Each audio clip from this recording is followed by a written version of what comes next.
Good morning po sa inyo lahat dyan. Ang tanong ko po, paano po ba yung proseso doon sa... Kasi nakabili po ako ng lupa, 76.6 square meter. Ngayon, gusto ko pong makapatituluhan. Paano po ba yung gagawin kong proseso nun? Unang-una, Ricardo, kailangan natin malaman kung yung lupa na binili mo ay alienable and disposable.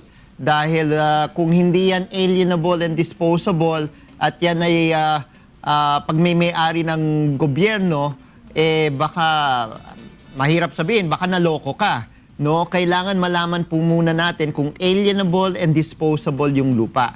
Ngayon, kung alienable and disposable yung lupa at yung pinagbilihan mo, meron siyang hawak na dokumento na nasa kanyang pangalan na yung lupa, no? Maski rights lang yan o meron siyang binabayaran na tax declaration dyan, mabuti yun para sa iyo. Ngayon, kapag ito'y napalipat sa iyo, yung tax declaration, at ikaw na ang nagbabayad ng amilyar, pwede na ho kayo ngayon pumunta sa korte para, una, kailangan po muna kayong kumuha ng engineer. Kailangan i-plat yung lupa, no? Magkaroon ng title description. And then after that, pupunta ho kayo sa korte para mapa-issuean kayo ng titulo ng original certificate of title. So, mahaba po ang proseso.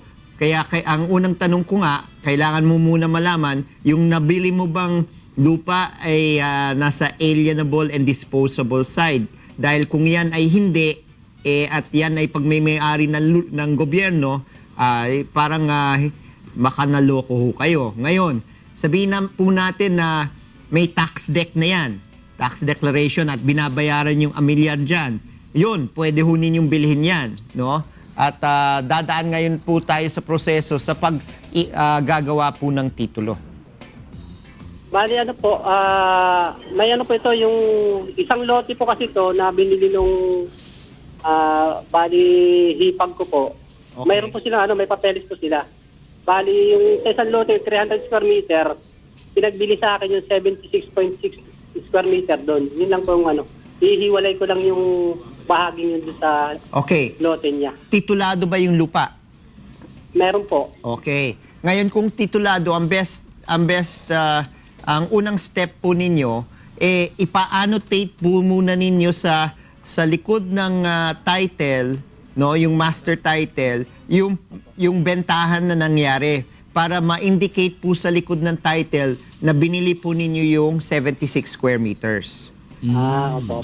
Importante po 'yan. Para kung meron pong, may mangyari po at binenta po yung lupa, no? Sino man ang bibili ng lupa, makikita po nila sa likod ng titulo na meron pong 76 square meters na pag may-ari po ninyo, malalaman nila na yung 76 square meters na yan ay hindi sa kanila kundi sa iyo. So kailangan ipa-annotate mo muna sa titulo yan. Opo.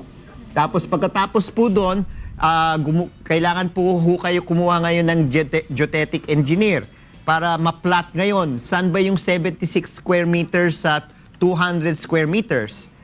Pumapayag ba yung may-ari ng lupa na ito yung 76 square meters sa harap, sa tabi, o sa likod? So kailangan pag-usapan po ninyo yan, no?